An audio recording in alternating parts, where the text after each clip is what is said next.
Cuesta creerlo, pero una familia con 4 hijos simplemente desapareció en el océano, sin dejar rastro. Todo comenzó como una mañana cualquiera: olor a café, el sol saliendo, una brisa suave, y de pronto, una sombra negra en el agua. Un segundo después, el golpe. El casco cruje. Desde las profundidades emerge una orca. Pánico. El agua empieza a subir. Los adultos agarran a los niños, saltan a la balsa y se esfuman. 7 personas. Mar abierto. Silencio absoluto. Les esperaban tortugas. Su líquido, única fuente de agua. Los ojos de los peces, lo único que les daba algo de humedad. La piel se agrietaba por el calor. La balsa se pudría y los barcos de rescate pasaban de largo. Nadie los buscaba. Nadie los esperaba. Pero ellos seguían vivos. Y ahora piensa por un momento. ¿Tú aguantarías al menos 3 días? Porque esto no es solo una historia de mar. Es una historia sobre cómo el océano puede quebrar a una persona. Despacio, sin piedad, sin ofrecer ni una sola oportunidad de salvarse. En el año 1971, una familia, madre, padre y sus 4 hijos, decidió lanzarse a lo que en esa época parecía una locura: dar la vuelta al mundo en una pequeña embarcación llamada Lucette. Salieron desde Falmouth, en Inglaterra. El barco estaba lejos de ser lujoso, pero el sueño era gigante: ver el mundo desde el mar. La noche antes de zarpar, el viento se calmó, aunque el océano seguía algo inquieto. No era una tormenta, pero las olas eran lo bastante grandes como para volcar la embarcación con un mal giro. Y justo en esa barca, la familia Robertson planeaba recorrer miles de millas. En ese momento ya llevaban 2 días de travesía desde las Islas Galápagos rumbo a las Islas Marquesas, en la Polinesia Francesa. Les quedaban unos 200 kilómetros hasta tierra firme. El amanecer fue como cualquier otro. Algunos descansaban tras el turno nocturno, otros preparaban el desayuno. En la estufa el café empezaba a hervir y su aroma llenaba la cubierta. Todo parecía tranquilo, hasta que en el horizonte apareció algo raro. Una mancha oscura. Y venía rápido, directo hacia ellos. Douglas, el hijo mayor, tenía entonces 18 años. Estaba en cubierta con su hermano Sandy cuando vio sobre el agua una aleta triangular. Una orca. Nada fuera de lo común por esa zona. Pero había algo inquietante. Justo en ese momento, Douglas sacaba su caña de pescar. Un calamar enorme colgaba del anzuelo. Miró a su hermano y dijo: «Si ya están llegando cebos como este, seguro hay algo más grande cerca». Y no se equivocaba. Todo indicaba que algo grande merodeaba. Solo pasaron unos segundos, y de pronto, un golpe brutal contra el casco. Inesperado, violento. En un instante, todo cambió. Douglas corrió al escotillón, miró adentro y gritó a su padre: «¿Qué está pasando?». El agua ya estaba entrando y subía rápido. Afuera él logró ver a una de las orcas. Era la más grande de las 3. ¿Por qué atacaron el barco? Hasta el día de hoy nadie lo sabe con certeza. Es uno de los grandes misterios de aquella historia. A veces los cetáceos se chocan con embarcaciones. Es raro, pero sucede. De hecho, fue un caso así el que inspiró la escena más famosa de Moby Dick. Y sí, esa historia no fue un invento. Ocurrió en el año 1820, en el sur del Océano Pacífico. Un cachalote enorme embistió al barco ballenero Essex. Medía casi 26 metros de largo. No lo aguantó. Se partió. Al principio, los 20 tripulantes sobrevivieron, pero el océano no perdona. Solo 8 lograron volver a casa. El resto no vivió para contarlo. Lo que pasó con ellos es algo que cuesta hasta imaginar. Y los que regresaron lo dijeron claro: después de algo así, ya no vuelves a ser la misma persona. Los cachalotes, por cierto, pueden pelear entre ellos. Usan su enorme cabeza como si fuera un ariete. Hay una teoría que dice que, en algún momento, uno de estos gigantes del mar pudo haber confundido un barco con un enemigo, aunque lo más probable es que simplemente chocara por accidente. A veces eran los propios barcos balleneros los que se acercaban demasiado. Así que, si lo pensamos bien, quizá la culpa no fue del animal, sino de los humanos. Pero ahora vamos a lo más interesante, la historia. La familia Robertson navegaba a vela en su yate, llamado Lucette. De pronto un golpe seco sacudió toda la embarcación. El barco se inclinó bruscamente hacia un lado. Todo indicaba que había sido una orca. Estos depredadores cazan en grupo, como si fueran lobos del mar. Atacan desde abajo, y es muy posible que confundieran el yate con una ballena. El padre, Dougal, un marinero con bastante experiencia, lo entendió enseguida. La situación era grave. Gritó una sola orden: abandonar el barco de inmediato. Encendió la radio e intentó pedir ayuda. Su esposa, Lynn, actuó rápido. Agarró lo que pudo: agua, algo de comida, un botiquín de primeros auxilios. Su hijo, Douglas, recordaría después: yo miraba todo eso como si estuviera viendo una película, o soñando. No podía creer que estuviera pasando de verdad. La radio necesitaba unos minutos para establecer señal. Pero ya no hubo tiempo. El yate desapareció bajo el agua. Por suerte, lograron subirse a una balsa. A ella le ataron un pequeño bote de madera, donde colocaron todo lo que habían podido salvar. Así comenzó su lucha por sobrevivir. A bordo iba también otro joven, Robin Williams. No el actor. Este era un marinero joven, contratado solo para ayudar en el viaje. Estaba dormido cuando empezó todo. Se despertó con los gritos, sin entender nada. Apenas logró llegar a la balsa, pero empezó a hundirse. Primero por un lado, luego toda la estructura comenzó a ceder. Quedarse en la balsa ya no era una opción.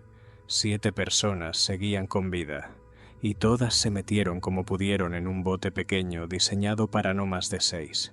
Así, hombro con hombro, se lanzaron al océano abierto, sin techo, sin ayuda, solo con su fuerza de voluntad y con la esperanza. Cuando el yate de los Robertson se hundió en medio del océano, no había tiempo para pensar. Había que actuar. Y rápido, sin aire, una persona se descompone en pocos minutos. En agua fría, en unas pocas horas. Sin agua potable, en apenas unos días. Y sin comida, se puede sobrevivir durante semanas. Así lo explica Mike Tipton, un experto británico en supervivencia. Pero en algo, los Robertson tuvieron suerte. Todo ocurrió en latitudes cálidas. El agua no era helada. No cortaba la respiración como en los mares del norte. Según Tipton, casi todas las historias reales de supervivencia prolongada ocurren en los trópicos. Si esto les hubiera pasado en el norte, sobrevivir habría sido casi imposible. Aunque ojo, que los trópicos también tienen su lado traicionero.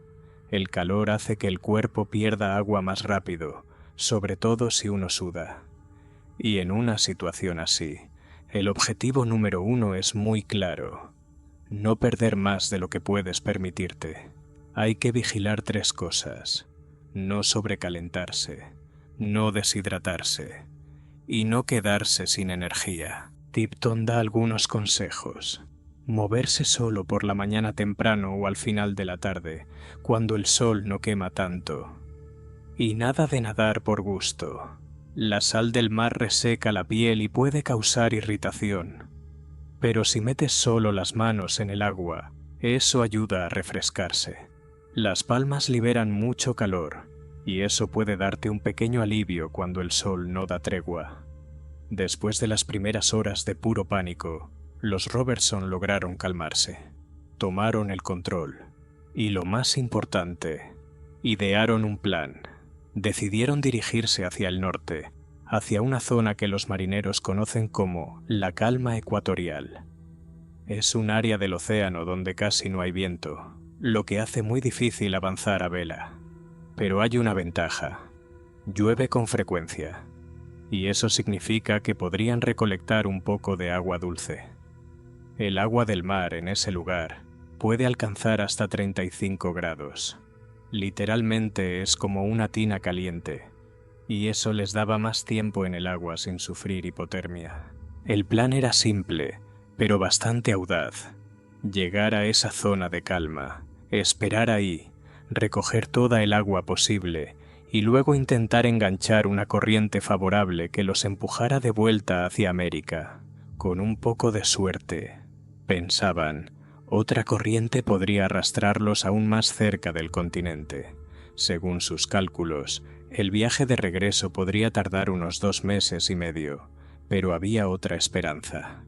Ese recorrido pasaba por una zona marítima bastante transitada, entre América, Australia y Nueva Zelanda. ¿Y eso qué significaba? Que alguien podía verlos, y con suerte, rescatarlos. En el 6.º día en mar abierto, alrededor de las 10 de la mañana, ocurrió algo que los descolocó por completo. A lo lejos, en el horizonte, apareció un barco. Estaba a unos 5 kilómetros. No era cerca, pero tampoco era imposible alcanzarlo. Douglas no perdió ni un segundo. Agarró las bengalas. Disparó 2. Nada. Luego otras 3. Tampoco. Le quedaba solo una. Se quedaron en silencio mirando cómo el barco se acercaba, pero ni siquiera se desvió. Pasó de largo, sin detenerse, como si no los hubiera visto. Ese momento quebró a más de uno. Años después, Douglas confesó que fue justo ahí cuando entendió. A nadie le importaba si vivían o no. Nadie los estaba buscando. Nadie los esperaba. Estaban completamente solos. Y desde ese instante, cada día se convirtió en una lucha. Sobrevivir en el océano es durísimo, incluso cuando no hay tormentas. El primer problema no es el calor ni el mal tiempo, es la comida. Pero como explica el fisiólogo Mike Tipton, el hambre no es el enemigo más peligroso. Al principio duele, el cuerpo la siente, pero después simplemente se va, sobre todo si no te mueves mucho. Lo curioso es que el cuerpo humano puede sobrevivir varias semanas sin comer, pero si el plan era estar a la deriva más de 2 meses, algo había que encontrar. Por suerte, el océano les ofrecía oportunidades. Peces voladores caían directamente en la balsa. Tortugas, aunque raras, también aparecían de vez en cuando. Todo lo que lograban atrapar, lo secaban al sol. Así podían conservarlo por más tiempo. Para la 3.ª semana ya toda nuestra ropa se había podrido, recordaba Douglas. Pescábamos con las manos, comíamos casi sin sal, sin hervir, solo para no morir. Pero como explica Tipton, comer solo proteínas no basta. Para procesarlas, el cuerpo necesita agua, mucha agua, y ese era su gran problema. Agua dulce tenían muy poca. Habían llenado algunos bidones antes de salir, pero para 70 días no era nada. Beber agua de mar era una condena, así que racionaban lo poco que tenían. Un sorbo, máximo 4 al día. Y la comida, 3 pedacitos pequeños para todos. Cuando el agua escasea, el cuerpo entra en modo supervivencia. Reduce funciones, baja el ritmo, ahorra cada gota. Un ser humano puede sobrevivir con 400 mililitros diarios, y en casos extremos, con apenas 200. Pero todo tiene un precio. Los riñones trabajan al límite, y los procesos del cuerpo simplemente se detienen. Ya no es solo una aventura, es una lucha brutal por sobrevivir. El sol quemaba como si quisiera calcinar todo lo que estuviera vivo, y ese calor se convirtió en una verdadera tortura para la familia Robertson. Mike Tipton, experto en supervivencia, lo explica claro. Cuando hace tanto calor, una persona puede perder casi medio litro de agua al día, solo por la piel, y ellos tenían apenas unas cuantas latas con reservas. Muy poco. Para intentar recolectar algo de humedad, improvisaron un toldo sobre el bote. Y lo curioso es que, por el sudor y el aliento, empezaron a formarse pequeñas gotas en la parte interna del plástico. Las recogían con cuidado y las bebían. Eran mínimas, pero significaban una oportunidad de aguantar, aunque fuera un poco más. Ahora bien, si hay algo que uno jamás debe hacer para sobrevivir, es beber agua del mar. O peor aún, consumir los propios líquidos del cuerpo. Tipton lo deja claro. Esos fluidos tienen tanta sal y tantos residuos que el cuerpo necesita aún más agua para poder procesarlos. Y agua es justo lo que no hay. Es un círculo vicioso y muy peligroso. Luego su bote empezó a acercarse al Ecuador. Normalmente ahí llueve. Ellos confiaban en eso, pero el cielo seguía despejado. Pasó un día, luego otro, y otro más. Nada. Tuvieron que buscar otro plan, y aquí viene lo inesperado. Douglas recordaba que empezaron a usar el líquido de las tortugas marinas. Según él, no sabía tan mal. Y lo más importante, no era salado. Suena extremo, y lo es, pero en esas condiciones cualquier opción cuenta. Pero ni siquiera eso era suficiente. La deshidratación los seguía consumiendo por dentro. Douglas contaba que, en todo ese tiempo en el mar, solo fue una vez al baño, y ni siquiera fue algo normal. El cuerpo simplemente se secó. Pasaban los días. El calor no daba tregua, solo agua por todos lados, y ni una gota potable. La familia Robertson estaba al borde del colapso. Llegaron a comer ojos de pescado. Sí, suena asqueroso, pero al menos tenían un poco de líquido. Douglas lo describía así: cuando ese ojo te explota en la boca, no lo olvidas jamás. Es horrible, pero te salva, un poco. Además, esos ojos contenían algo de vitamina C. No mucho, pero lo justo para evitar el escorbuto. Y justo cuando el calor ya era insoportable, ocurrió un milagro. Empezó a llover. Nos pusimos tan felices que hasta nos terminamos las últimas gotas de agua que teníamos, decía Douglas. Pero la alegría duró poco. Toda la comida que les quedaba se empapó. Lo poco que no se dañó se lo comieron. Lo demás, al mar. Por suerte a veces lograban atrapar tortugas marinas. Eso les daba un poco de carne y algo de líquido. Pero luego comenzó la parte más dura. El bote se llenaba de agua por la lluvia. No paraba. Día y noche sacaban el agua con baldes, sin dormir, sin fuerzas, turnándose para no hundirse. Era agotador. En la noche número 21, algo cambió. Se dieron cuenta de que navegaban hacia el norte. La estrella polar apareció en el cielo. Habían recorrido más de 400 millas. Un rayo de esperanza. Pero nadie sabía si aguantarían hasta el final. Día 38 a la deriva. 23 de julio. En el horizonte. Un barco. Su única oportunidad. Douglas tenía una bengala en la mano y la sostuvo tanto tiempo que el fuego le quemó la piel. Y los vieron. Esta vez de verdad. Un barco japonés les lanzó una cuerda. Se acabó. Estaban salvados. ¿Saben qué pedí primero? Café. Contaba luego Douglas entre risas. Pero el cuerpo estaba devastado. Comer solo los empeoraba. Tuvieron que pasar por un proceso de recuperación lento. El nivel de hemoglobina era bajísimo. Los médicos les recetaron agua de coco y reposo total. Pasaron años hasta que los científicos comprendieron realmente cómo estas experiencias extremas destruyen el cuerpo. El sistema digestivo, después de algo así, queda como cristal. Cualquier movimiento en falso y se rompe. A los Robertson los llevaron a Panamá. Los hospedaron en un hotel. Ahí fue cuando volví a sentir que estaba vivo, decía Douglas. Ya en Canadá, tiempo después, se pidió en un restaurante 3 filetes con huevos y los devoró, como si no hubiera comido nunca antes.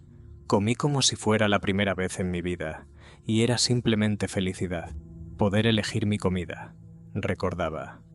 Un día en una tienda vio carne de tortuga. «Las nuestras eran mejores», dijo. De verdad, con hueso, con sabor real. Pero nadie en su familia volvió a comer tortuga. Nunca más. Al año siguiente, Douglas escribió un libro, El último viaje del Lucette. Fue un éxito total. Se compró un nuevo velero, pero su vida ya había cambiado. Lynn lo dejó y se fue a vivir al campo. El hijo mayor se hizo marinero y luego contador. Douglas falleció en 1991 por una enfermedad grave. Tenía 67 años. Y si esta historia te llegó al corazón, dale like y suscríbete al canal. Aquí contamos historias reales de personas que sobrevivieron, donde nadie creía que era posible. No lo creerán, pero esta historia está llena de enigmas que nunca se lograron resolver. Imaginen esto: montañistas experimentados, endurecidos por las montañas, se embarcan en una expedición al Elbrus, un entrenamiento rutinario antes de un ascenso más desafiante. Pero en cuestión de días, la expedición se convierte en una tragedia. El grupo queda atrapado en una tormenta de nieve, la comunicación con el campamento se vuelve inestable, y luego, silencio. Y ahora viene lo más extraño. Cuando los rescatistas por fin llegan al lugar, no se encuentran simplemente con personas sin signos vitales. Numberlow, que ven a su alrededor, les deja más preguntas que respuestas. Todo parece indicar que estas personas lucharon contra algo más que el frío.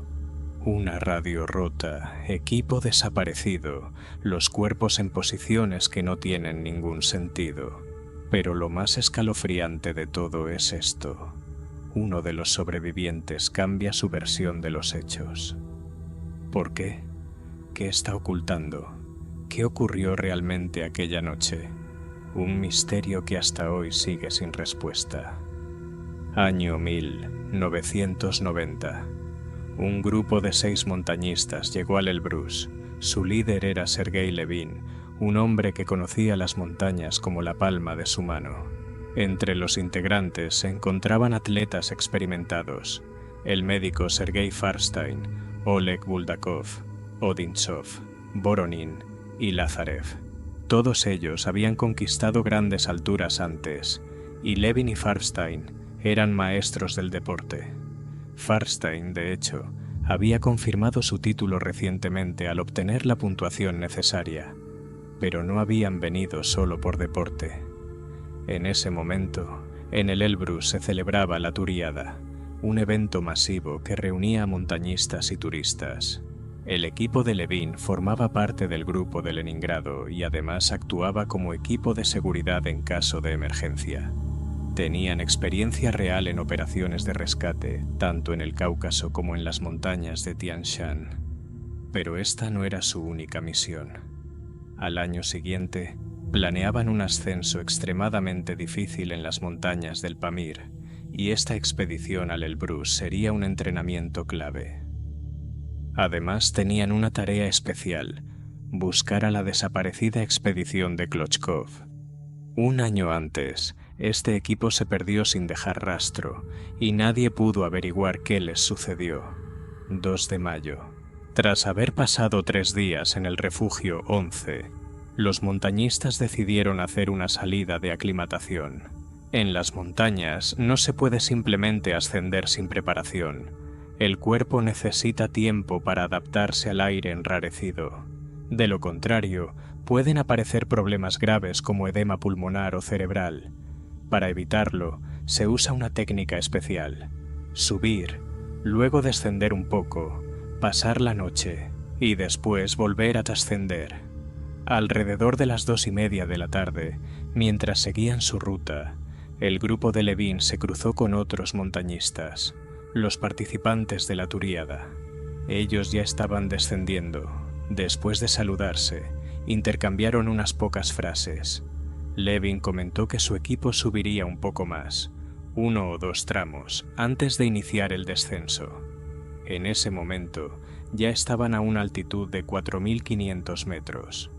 Para los deportistas experimentados, esa altura no representaba una dificultad. Después de avanzar unos 40 minutos más, los alpinistas hicieron una pausa, sacaron la comida y tomaron un pequeño refrigerio. Y entonces, de repente, el clima cambió drásticamente. Un viento racheado y una densa niebla redujeron la visibilidad casi por completo.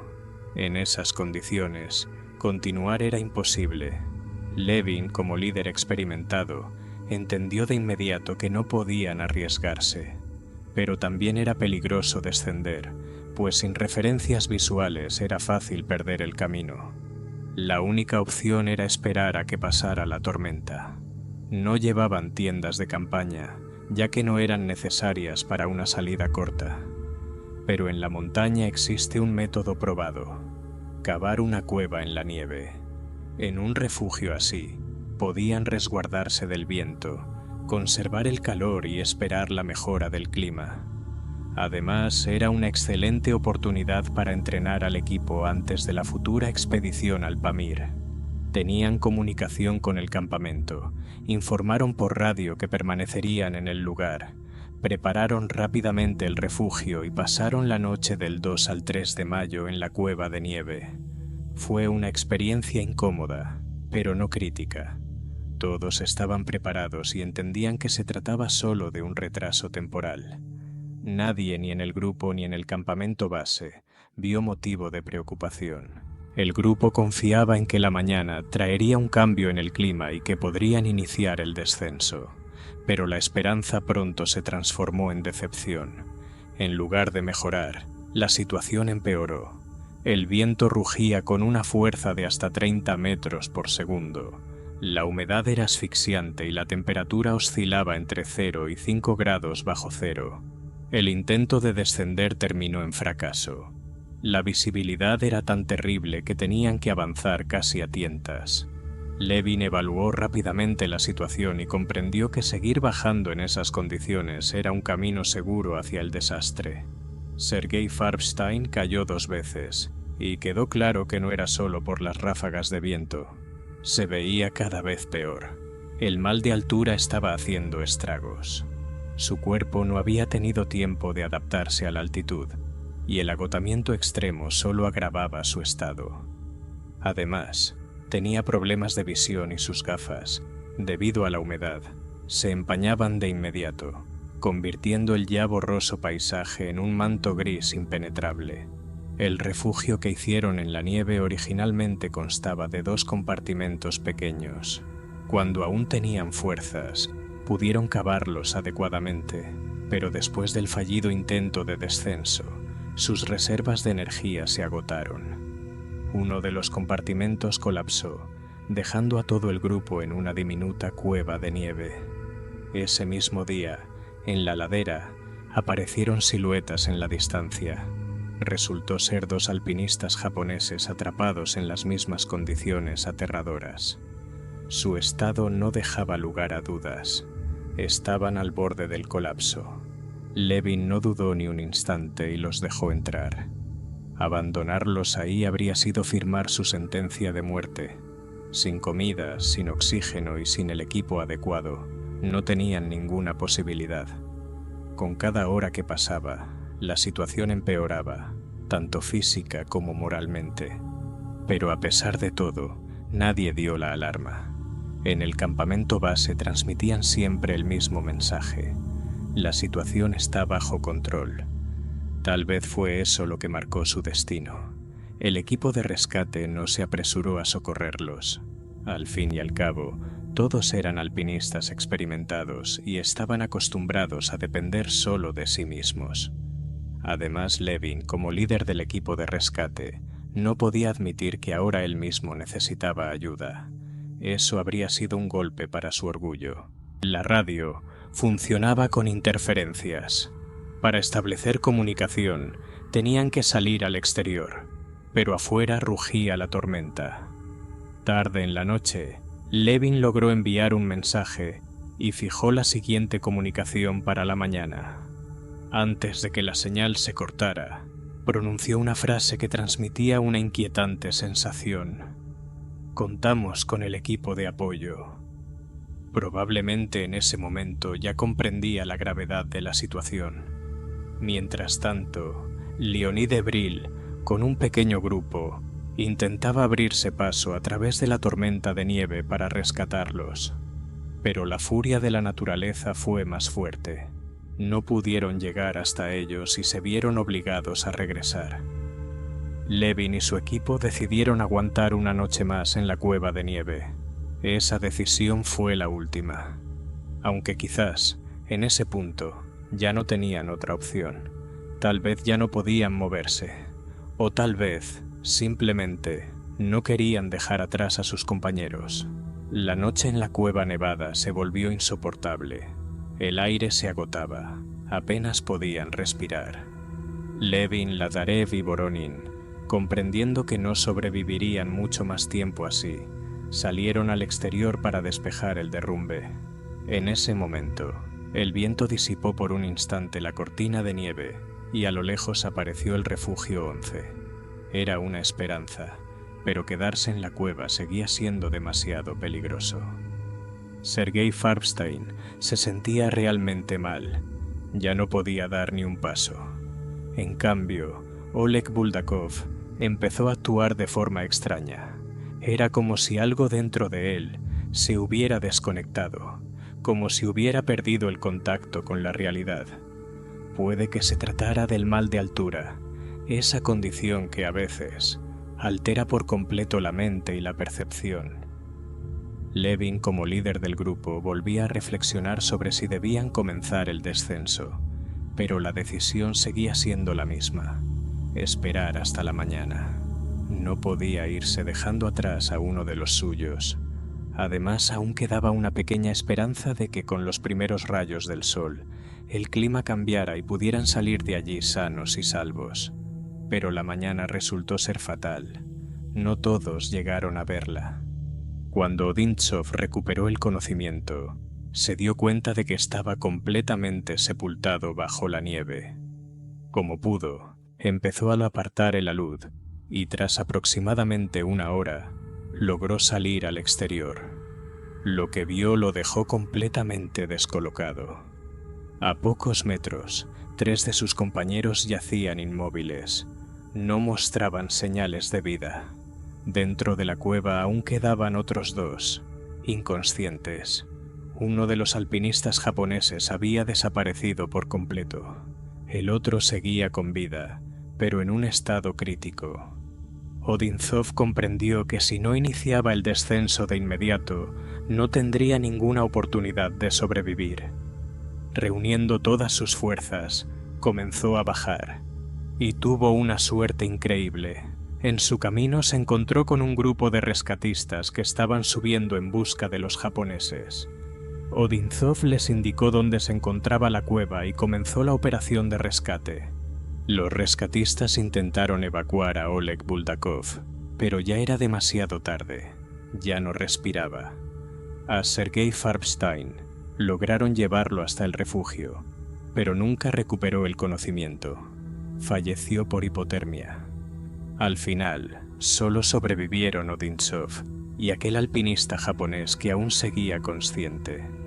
El que estaba desaparecido apareció después, en una grieta helada. No resistió el frío. A primera vista, parecía una tragedia común. En las montañas, cosas así suceden. Aquellos que aceptan estos riesgos saben que las apuestas siempre son altas. Pero en esta historia había demasiadas cosas extrañas. Lo primero que levantó sospechas fue la radio rota. No parecía haber sido un accidente. Alguien la había destrozado intencionalmente. La segunda anomalía fue la desaparición de parte del equipo. Faltaban objetos valiosos. A Farbstein le faltaban su bloqueador y sus bastones de esquí ajustables. Levin también había perdido los suyos. Se podría suponer que los rescatistas tomaron algo, pero aún así resultaba extraño. Y quizás lo más enigmático fueron los piolets y ganchos de escalada. El grupo llevaba más de 50. Era una cantidad excesiva. Además, ni siquiera los necesitaban para su ruta. ¿Por qué cargar con semejante equipo? De ahí surgieron distintas teorías. La primera: tal vez el grupo planeaba recorrer una ruta extremadamente difícil y no le informaron a nadie al respecto. La segunda: quizá estaban involucrados en una operación de rescate secreta, pero por alguna razón decidieron ocultarlo. Pero hay una tercera versión que parece la más plausible. Estos ganchos podrían haberse utilizado como una especie de moneda de cambio. En aquel tiempo, el buen equipo de escalada era una verdadera rareza, y en el extranjero, el material de titanio tenía un alto valor. Los alpinistas occidentales estaban dispuestos a intercambiarlo por equipamiento de calidad: botas resistentes, chaquetas de plumas cálidas, sistemas de seguridad confiables. Es posible que el grupo de Levin llevara estos ganchos precisamente para intercambiarlos y obtener algo más valioso. Pero si solo se trataba de un simple intercambio, queda la pregunta principal: ¿por qué necesitaban tantos? Esta historia está llena de enigmas, pero uno de los detalles más extraños es una gran mancha oscura dentro de la cueva. ¿Qué es? ¿Un rastro de la herida de Buldakov? ¿Las consecuencias de una reacción inesperada del organismo? ¿O algo completamente distinto? Nunca se encontró la respuesta a esta pregunta. Sin embargo, hubo un momento que llamaba especialmente la atención y provocaba una sensación inquietante. En un lugar se encontró un objeto extraño y en otro, un charco. Pero lo más inexplicable fue que dentro de uno de los fallecidos, los expertos descubrieron cabellos de otro miembro del grupo. ¿Cómo llegaron allí? ¿Por qué? Nadie pudo dar una explicación clara. Lo que se veía fuera también resultaba desconcertante. Algunas personas yacían en la nieve, inmóviles, en posturas que no se podrían llamar naturales. Había quienes no llevaban calzado, a otros les faltaba ropa de abrigo y algunos incluso tenían los pantalones bajados. Lo más inquietante es que, por las capas de hielo formadas en sus rostros, todo indica que permanecieron así durante mucho tiempo. Y lo peor, estaban conscientes. Y lo más desconcertante, a solo unos cientos de metros de ellos había otro grupo de excursionistas. Eran novatos, sin mucha experiencia ni equipo especializado. También sufrieron por el frío, pero lograron resistir el mal tiempo y sobrevivir. A pesar de todas las extrañas circunstancias, la conclusión oficial de los médicos fue sencilla. Todo ocurrió debido a la hipotermia. Es difícil discutirlo, pero ¿qué llevó a este desenlace? ¿Cómo es posible que excursionistas experimentados y bien preparados no lograran controlar la situación? No era ni siquiera una ruta difícil, sino una salida común para la aclimatación. Las teorías fueron muchas. Algunos hablaban de experimentos militares secretos, otros sugerían la intervención de algo sobrenatural. Una de las hipótesis más populares decía que el médico del grupo, Forstein, les administró medicamentos destinados a ayudar al organismo, pero que terminaron jugando en su contra. Sin embargo, nunca se encontraron pruebas de esta versión. Lo que sí parecía evidente era otra cosa. Levin claramente no contó todo lo que ocurrió cuando llegó al refugio. Pero ¿por qué especular si entre los sobrevivientes estaba Odintsov? Él podría haber explicado lo que pasó. Sin embargo, aquí surge otra rareza. Después de descender de la montaña, Odintsov tuvo una larga conversación con Leonid Ebril, y después de ese diálogo, su testimonio cambió drásticamente. ¿Qué pudo haber sucedido? Una de las versiones más lógicas es la siguiente. En algún momento dentro de la cueva, respirar se volvió difícil. Algunos decidieron salir al exterior, pero se encontraron con un viento helado. La temperatura cayó bruscamente. El aire húmedo fue reemplazado por un frío seco. Sus cuerpos estaban debilitados por la falta de oxígeno y sus cerebros comenzaron a fallar. En tal estado, una persona puede comportarse de manera extraña, a veces ilógica. Existe un fenómeno bien conocido. Cuando alguien se congela, puede experimentar de repente una ola de calor intenso y comenzar a quitarse la ropa. Esto solo acelera el proceso de muerte. Con el tiempo, la circulación sanguínea se deteriora, las extremidades dejan de moverse y el cuerpo pierde el control. Si añadimos la hipoxia, que afecta la percepción, y el agotamiento general por la exposición prolongada al frío, la situación se vuelve aún más clara. Probablemente, la ropa ya estaba empapada y no protegía del frío. Intentaban refugiarse del viento, pero con cada minuto que pasaba, sus cuerpos perdían más calor. Una capa de hielo se formó en sus rostros. Simplemente se quedaron dormidos y nunca despertaron. El frío fue más fuerte que ellos. Dentro de la cueva, el aire se volvía insoportable. Cada vez había menos oxígeno y con cada respiración se hacía más difícil inhalar. La presión, la humedad, la debilidad, todo los golpeaba en oleadas, drenando sus fuerzas. Uno de los japoneses no pudo soportarlo más. El miedo a asfixiarse fue más fuerte. Decidió salir. Su objetivo era claro: llegar al refugio más abajo en la ladera, donde podría calentarse y esperar a que la tormenta pasara. Pero su camino terminó trágicamente. En la oscuridad, en medio de la ventisca, tropezó y cayó en un abismo helado. Y sin saberlo, salvó a quienes quedaron atrapados. En la pared de la cueva quedó una abertura por la que comenzó a entrar aire fresco. Esto les dio una oportunidad de sobrevivir. Onikov, que estaba inconsciente, despertó. Tal vez sin ese japonés, el desenlace habría sido mucho peor. Aún así, ¿qué fue lo que realmente ocurrió? ¿Cómo un grupo de montañistas experimentados terminó en una situación así? Hay más preguntas que respuestas. El misterio de esta tragedia sigue sin resolverse hasta el día de hoy.